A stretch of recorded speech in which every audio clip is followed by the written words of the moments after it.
기도드리겠습니다. 사랑의 은혜로 우리를 채우시고 주 예수 그리스도의 보혈로 우리를 구원하신 그 놀라우신 사랑과 은혜를 우리 오늘 이 시간 입술로 고백하는 것에서 머물지 않고 하나님의 은혜와 사랑이 우리의 삶을 관통하여 어디까지나 우리를 통하여 계속해서 흘러가는 복 누릴 수 있도록 우리 하나님 우리를 사용하여 주옵소서.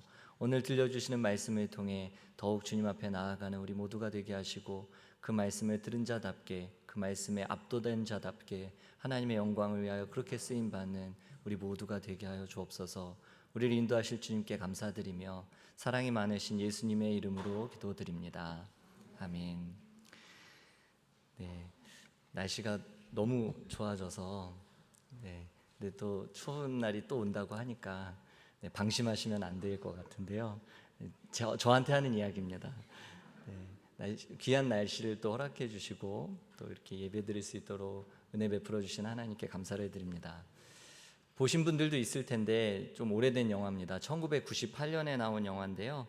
이 잭 니콜슨과 헬렌 헌트가 주연한 이보다 더 좋을 순 없다라는 영화가 있습니다. 네, 그때 태어나지 않은 분들도 많으시니까.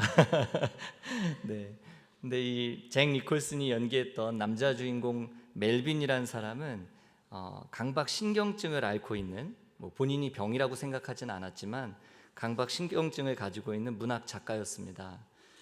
그 사람은 길을 걸을 때에 보도블록 경계선을 절대 자신의 발로 밟지 않고 늘 고정된 식당에 고정된 자리에서 정해진 음식만을 먹으면서 또 집에 가서는 문고리를 위아래로 반드시 5번씩 돌려서 확인하고 이웃과는 아무런 대화도 나누지 않으며 자신만의 철칙을 지키면서 살아가는 아주 괴팍하고 융통성이라고는 전혀 없는 사람이었습니다. 그랬던 그가 늘 자신이 가던 그 식당에 새로운 여자 종업원 헬렌을 만나게 됩니다. 처음에는 서로 부딪히면서 티격태격하기도 했지만 점차 이 멜빈은 헬렌에게 관심을 가지게 되었고 결국에는 헬렌을 사랑하게 됩니다.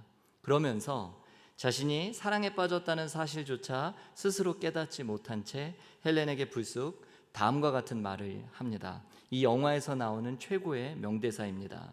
헬렌, 당신을 보면 난 내가 지금보다 더 나은 사람이 되고 싶다는 그런 생각이 듭니다.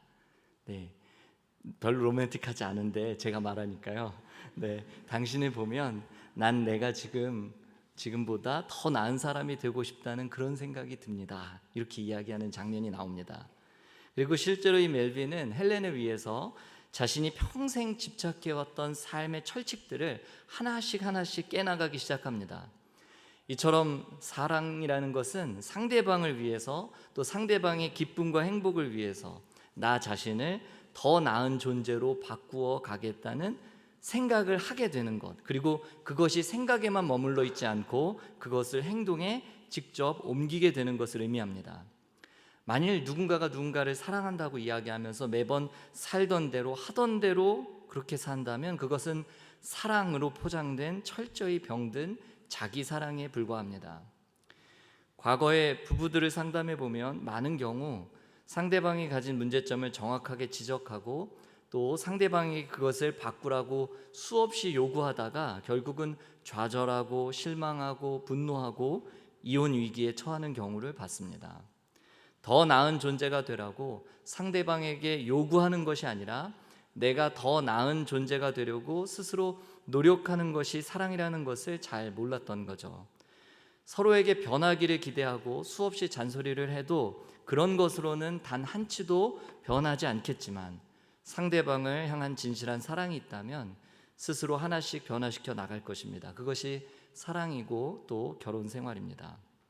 여러분, 우리에게 있어서 자기 초월이 가능한 순간은 사랑 외에는 없습니다. 이걸 쉽게 표현하면 나 같은 사람이 나답지 않을 수 있는 유일한 순간이 있다면 그것은 바로 사랑 때문입니다.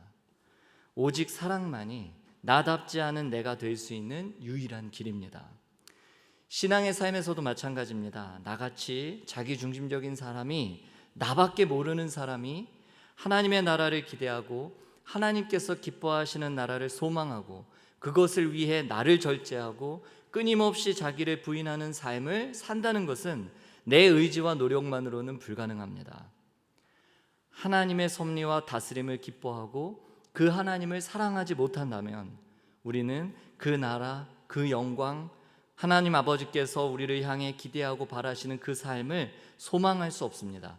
아니, 절대로 하나님과 같은 꿈을 꾸려 하지 않습니다. 우리에게 하나님을 향한 사랑과 감격이 없다면 우리는 결국 철저한 자기 사랑의 늪에서 벗어날 수 없습니다. 우리가 비록 유명하고 존경받는 사람이 돼야지 이런 큰 꿈을 갖고 있지 않다 하더라도 우리는 늘 사람들의 인정과 좋은 평판을 갈망하면서 삽니다. 그것이 헛된 사랑이고 입에 발린 사랑이고 또 허망한 사랑인 줄 알면서도 그렇습니다. 어린 시절 솜사탕에 실망하지 않는 사람이 있습니까? 풍성한 겉모습과 달리 혀만 대도 녹아버리는 그 솜사탕 같은 것이 바로 세상의 사랑, 세상의 주목입니다. 얼마나 매력적이고 얼마나 중독적인지 모릅니다. 특히 저처럼 말씀을 전하는 저 같은 설교자들에게 그 유혹은 치명적입니다. 하나님께 영광 돌린다라고 말하는 그 순간조차 우리는 우리 몫의 영광을 챙기기에 늘 바쁜 사람들입니다. 우리는 본능적으로 세상이 나를 주목하게 하고 성공한 내 자녀들을 주목하게 하고 똑똑해 보이는 내 지식을 주목하게 하고 내 소유를 주목하게 합니다. 이것은 노력하지 않아도 저절로 그렇게 됩니다. 그리고 설령 그것이 주님께서 주신 것이라고 우리가 아무리 부연 설명을 하더라도 신앙적으로 예쁘게 포장하더라도 내 자랑은 결국 하나님께 영광이 되지 않습니다.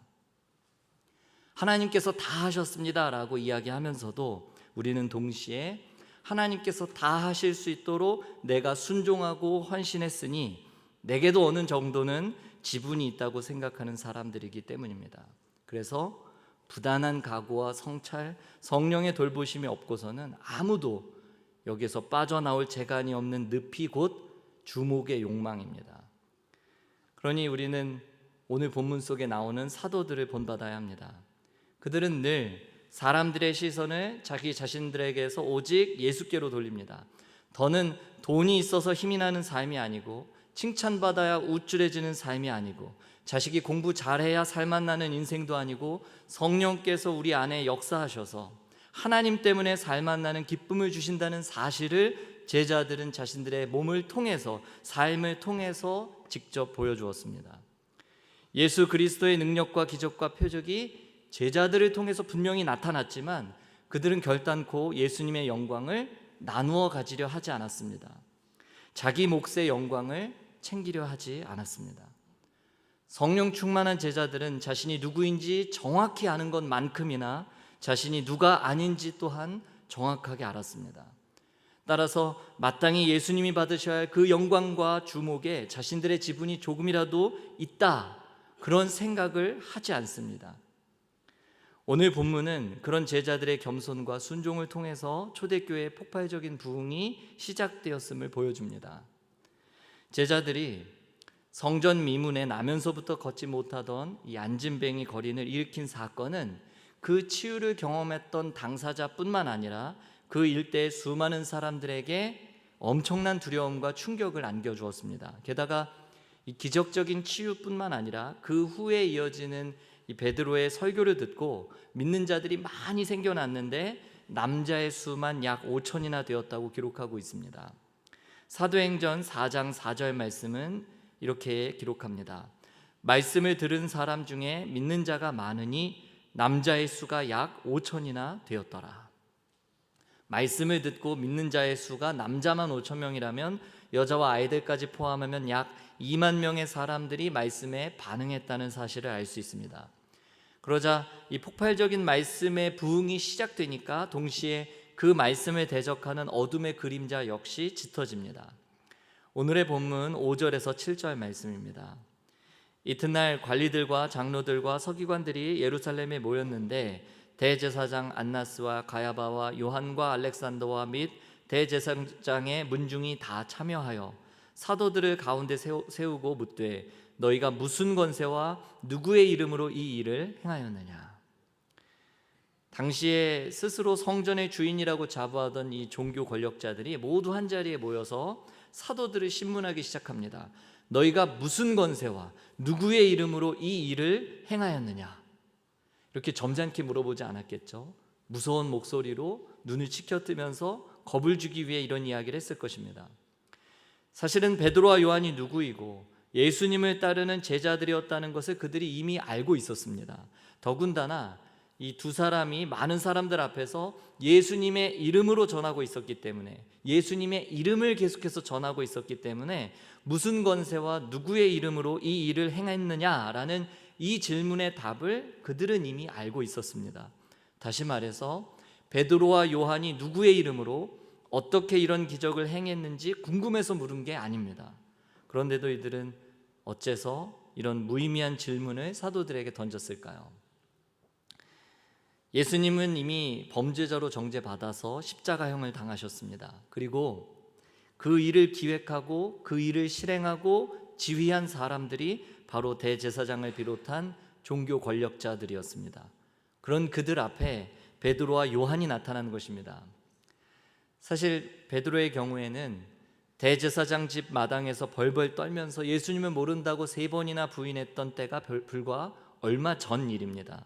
그러니 이 종교 권력자들이 보기에 공회의 권위로 이 두 갈릴리 촌뜨기들 베드로와 요한을 불러서 공포 분위기를 조성하고 다시 한번 겁박하면 예전처럼 금방 꼬리를 내리고 주랭랑을 칠 것이다 라고 생각했습니다. 네가 감히 무슨 권세와 누구의 이름으로 이 일을 했느냐 라고 호통을 치면 예전처럼 베드로와 요한이 겁을 먹고 도망쳐 버릴 것이다 라고 기대했던 거죠. 그러나 그 기대는 산산이 부서졌습니다. 지금의 베드로는 유월절 전날 가야바의 뜰 안에서 모닥불 그림자 뒤에 숨어 있었던 그 베드로가 아니기 때문입니다. 그는 더 이상 예수님의 제자임을 부끄럽게 생각했었던, 두려워했던 옛날의 베드로가 아닙니다. 성령이 제자들에게 임하셨고 성령이 충만했던 제자들은 더 이상 세상이 감당할 수 있는 그런 존재가 못 됩니다. 초능력자가 된 것이 아니라 전능하신 하나님만을 전심으로 의지하기에 세상 그 어떤 것도 두려워하지 않는 진짜 제자가 되었습니다.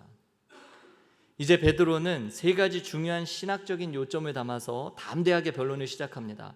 첫째로 이 불치의 장애를 앓던 이를 건강하게 만든 이 기적의 원천은 오직 나사렛 예수 그리스도의 이름으로부터 왔다고 선언합니다. 특별히 사도들은 이 병자에게 일어난 치유를 단순히 병고침이 아니라 구원이라는 단어로 정의합니다. 9절 말씀을 같이 보겠습니다. 만일 병자에게 행한 착한 일에 대하여 이 사람이 어떻게 구원을 받았느냐고 오늘 우리에게 질문한다면, 이게 지금 무엇을 뜻하고 있습니까? 안진뱅이 거린이 받은 은혜는 단순히 신체적인 차원에 임한 것이 아니라 존재 자체에 임한 은혜였습니다. 그래서 구원입니다. 장애와 질병, 고통과 저주의 삶을 평안과 축복의 삶으로 바꿔놓은 힘이 어디에서 왔는가? 바로 죽음에서 살아나신 예수님의 부활의 능력이 그를 구원했다고 설명합니다. 두 번째로 종교 권력자들과 재판관들이 십자가에 못 박아 죽인 나사렛 예수님을 우리 하나님께서 죽은 자 가운데서 살리셨다고 선언합니다. 10절 말씀입니다. 너희와 모든 이스라엘 백성들은 알라. 너희가 십자가에 못 박고 하나님이 죽은 자 가운데서 살리신 나사렛 예수 그리스도의 이름으로 이 사람이 건강하게 되어 너희 앞에 섰느니라. 세 번째로 건축자들의 버려진 돌로서 예수님께서 집 모퉁이의 머릿돌, 그러니까 곧 그리스도가 되셨다고 베드로는 선포합니다.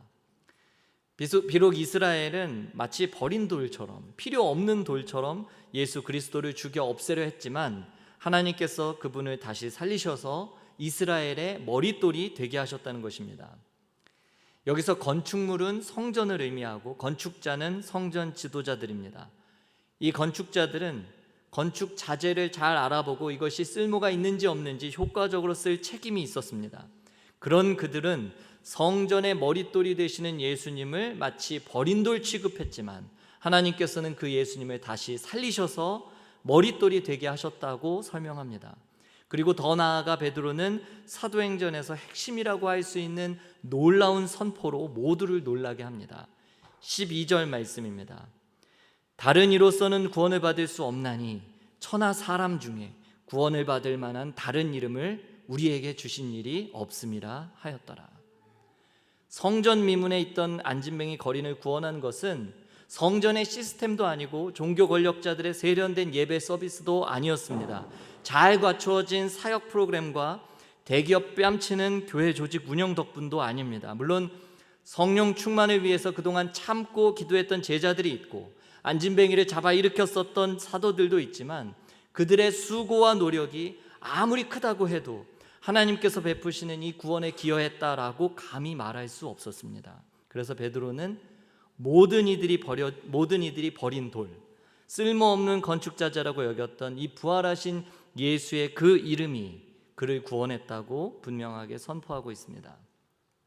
만약에 베드로가 예수님에 대해서 증언하지 않고 이 안진뱅이의 치유 기적을 하나님께서 일으키셨습니다 라고만 이야기했다면 재판관들 어느 누구도 자극하지 않았을 것입니다.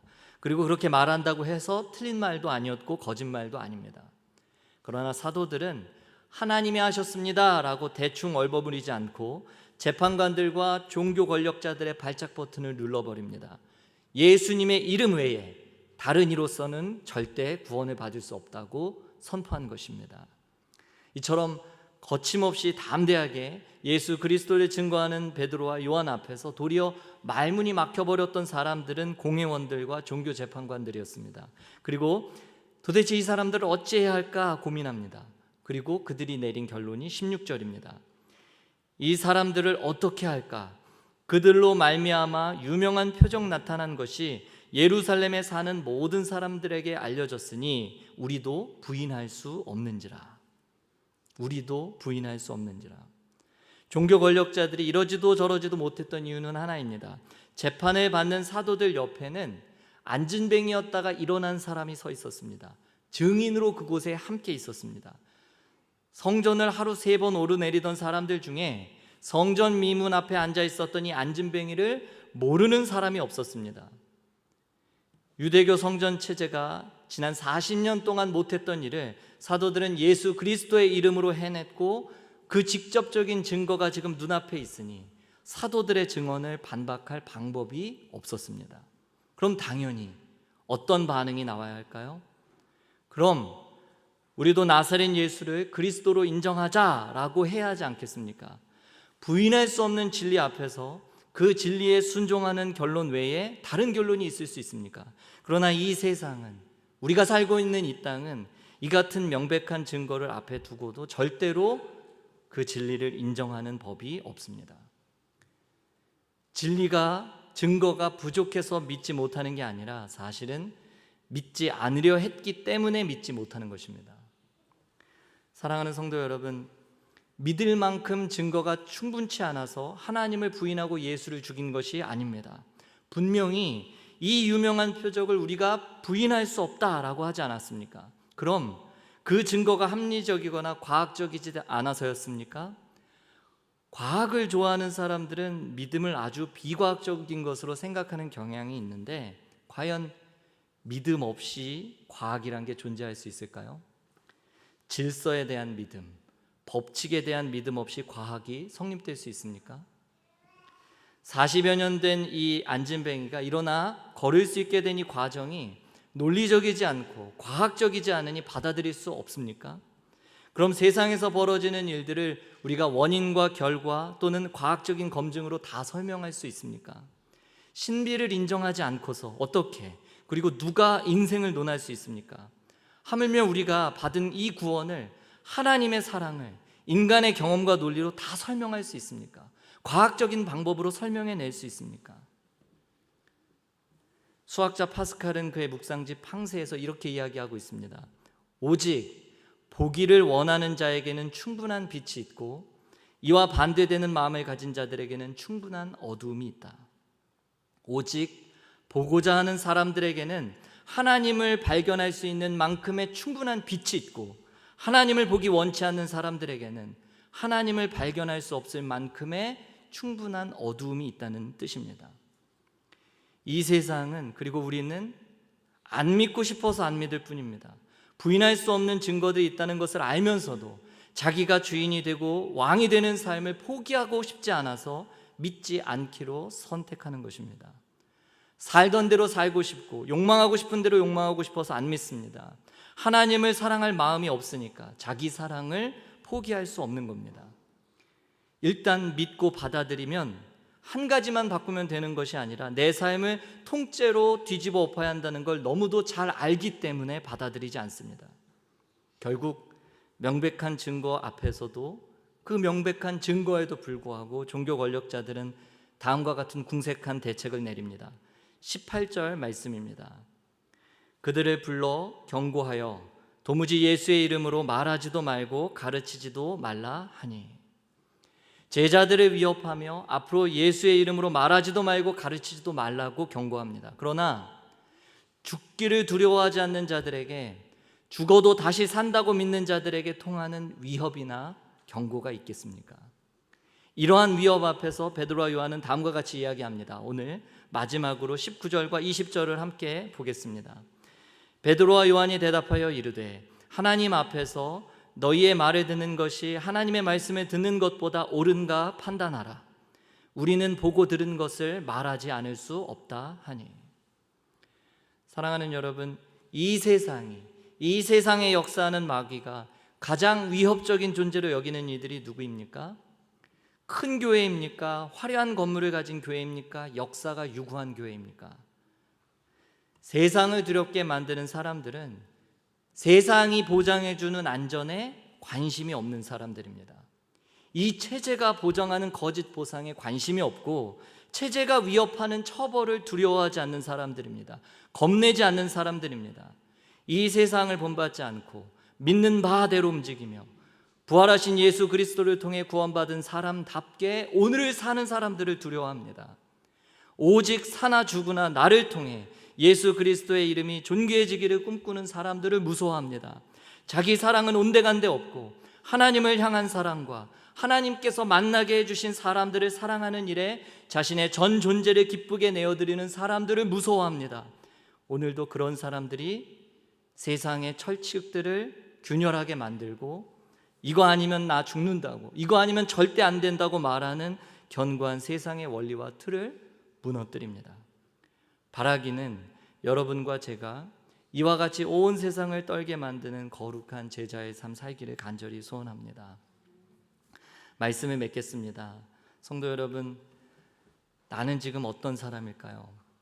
어쩌면 나는 지금껏 예수님을 십자가에 못 박아 죽이고도 성전 예배에 빠짐없이 참여하던 유대인들과 다를 바 없는 사람인지도 모릅니다. 하나님의 아들을 죽였으면서도 마치 아무 일도 없었다는 듯이 태연하게 하나님을 찬양하고 하나님 앞에서 삶을 조금도 돌이키지 않으면서 멀쩡히 하나님께 기도하는 그런 사람들이었는지도 모릅니다. 만약 그게 아니라면 혹시 나는 은과 금만을 구걸하던 안진뱅이 거린과 같았을지도 모릅니다. 하나님께 드리는 예배에는 딱히 관심도 없고 몸은 누구보다도 성전 가까이에 있지만 마음은 여전히 성전 안으로 들어오지 못하고 오로지 은과 금으로 상징되는 세상의 성공, 성취, 세상적인 안전에만 관심을 기울이는 그런 사람이었는지도 모릅니다. 그러나 그렇게 영적인 안진뱅이, 영적인 거린으로 살아오던 우리, 살아있지만 죽은 자나 같았던 우리 삶에 예수 그리스도께서 찾아오셨고 이제는 우리의 손을 잡아 일으키십니다. 그리고 이제는 주목과 인정의 욕망에서 벗어나서 나는 곧 사라지고 오직 예수 그리스도만 드러내는 증인의 삶을 살게 하십니다. 여러분과 내 삶이 곧 세상이 부인할 수 없는 확실한 증거가 되라고 그렇게 말씀하십니다. 물론 너무 어려운 일이죠. 내 의지와 노력으로는 어림도 없는 일입니다. 자기중심적인 나를 극복하고 자기 사랑을 잊을 만큼 하나님을 사랑하지 않는다면 나 같은 사람을 변화시킬 수 있는 힘은 세상 어디에도 없습니다. 그러니 이 시간 힘써 하나님을 의지하는 여러분과 제가 되기를 원합니다.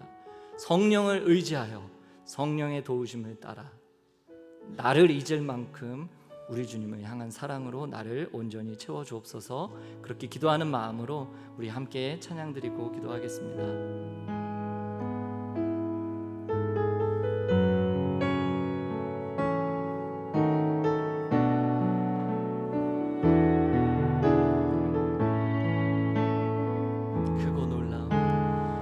크고 놀라운 사랑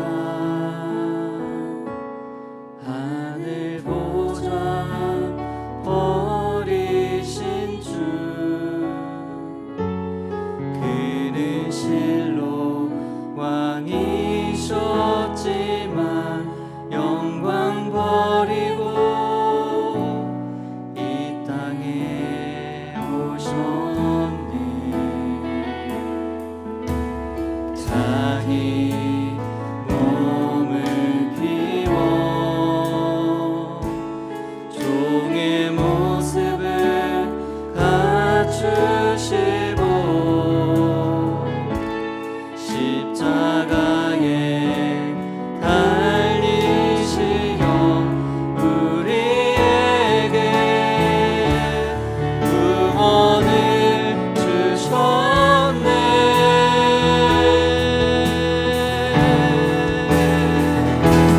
증량할 수 없는 그 사랑 바다보다 더 깊고 하늘보다 더 넓은 그 사랑 어떤 말로도 표현할 수 없는 그 사랑 하나님 아버지 사랑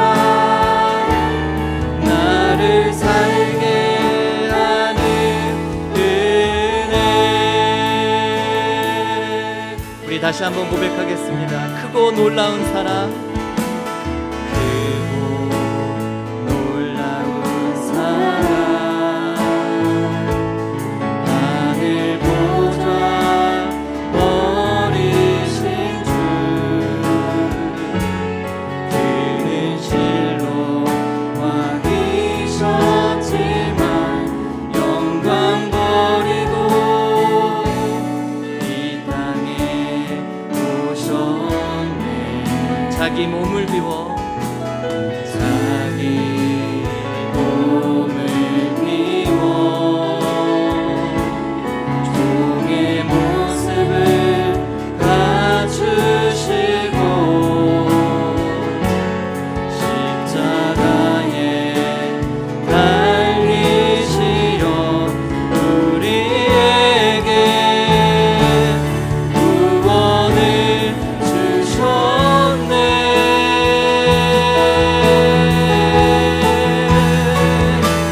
증량할 수 없는 그 사랑 바다보다 더 깊고 하늘보다 더 넓은 그 사랑 어떤 말로도 표현할 수 없는 그 사랑 하나님 아버지 사랑 나를 살게 하는 은혜. 증량할 수 없는 그 사랑 증량할 수 없는 그 사랑 바다보다 더 깊고 하늘보다 더 넓은 그 사랑 어떤 말로도 표현할 수 없는 그 사랑 하나님 아버지 사랑 나를 살게 하는 우리 다시 한번 고백합시다. 측량할 수 없는 그 사랑 바다보다 더 깊고 하늘보다 더 넓은 그 사랑 어떤 말로도 표현할 수 없는 그 사랑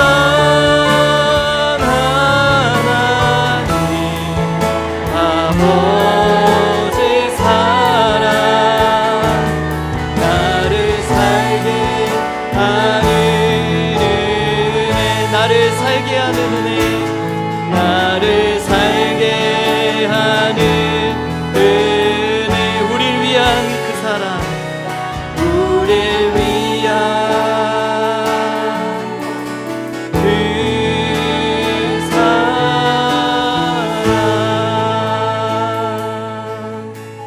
우리 이 시간 함께 기도하기 원합니다.